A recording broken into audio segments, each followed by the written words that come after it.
kayong ginawa. Pumupunta ka dito. Tuwing nagpa-plancha siya, tapos ano sinasabi mo, ha? Sinasabi mo, masdan mo aking mata, di mo ba nakikita? Masdan mo, Jobert. Tingnan mo ako sa mga mata ko. Earlier, humingi kami ng mga songlines. Sinong nagsulat sa mga songlines? Magpalakpakan. Yan. Your songlines are in this beautifully crafted spit box. We are going to have 3 people act out a scene, and when they hear the buzzer, they'll bring out one piece of paper, read what it says, and incorporate it in the scene. So what we need from you now is, may dala-dala ako. Ano to? Sama ng loob. Ganito kalaki. Ladies and gentlemen, palakpakan po natin si Missy, Ariel, and Papi. Alam mo, Jobert, ang laki ng sama ng loob ko sa'yo. Wala ka nang ibang ginawa kundi magplancha ng magplancha. Paano naman yung labada? Hindi ba pagka Monday, Wednesday at Friday, plancha ako? Kapag ka Sabado lang ako naglalaba kasi nakakapasma.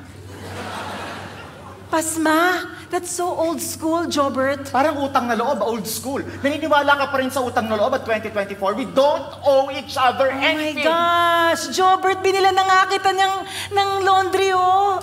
Diba? Yun yung gusto mo nung Christmas. And I got it for you. And then you opened the big box and then you said, di mo alam dahil sa'yo, ako'y di makakain.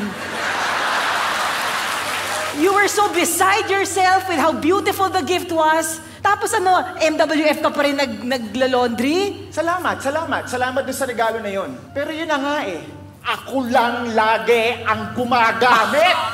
Pwede naman ikaw hindi porket regalo sa akin, ako lang ang gagamit. Remember the first time that I gave you a gift, communal natin pag-aari yun. Nagsabi ko pa nga sa'yo, hindi ba? The loudest woman this town has ever seen. And I meant that not nonchalantly. I really meant that lovingly, Mildred. Jobert! Papasukin mo ako, Jobert! Oh my God, hindi naman ako nakabayad nga pala. Kabuanan na, Ako na magbubukas, meron naman ako master key. Boyet.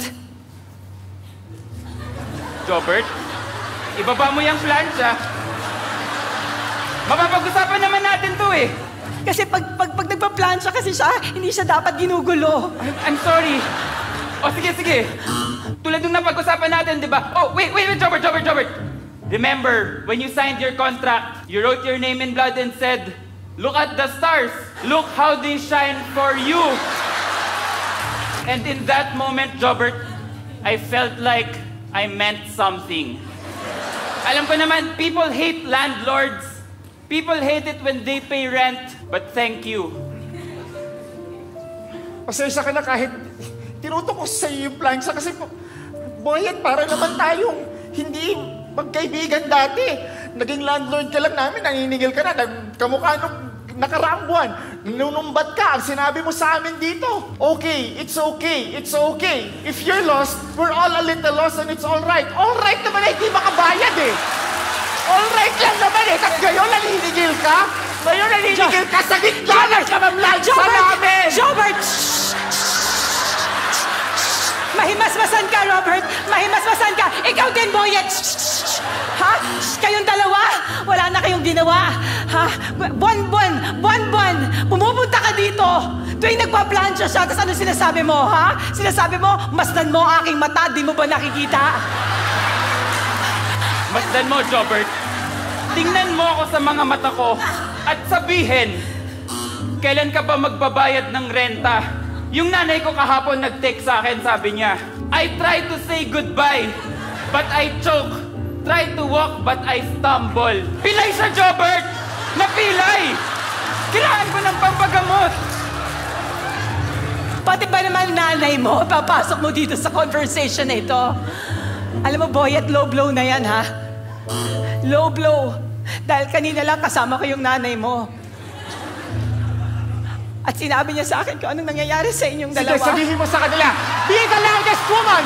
Be the loudest woman in this town, Mildred! She said, pagting ng panahon, sana ikaw rin at ako!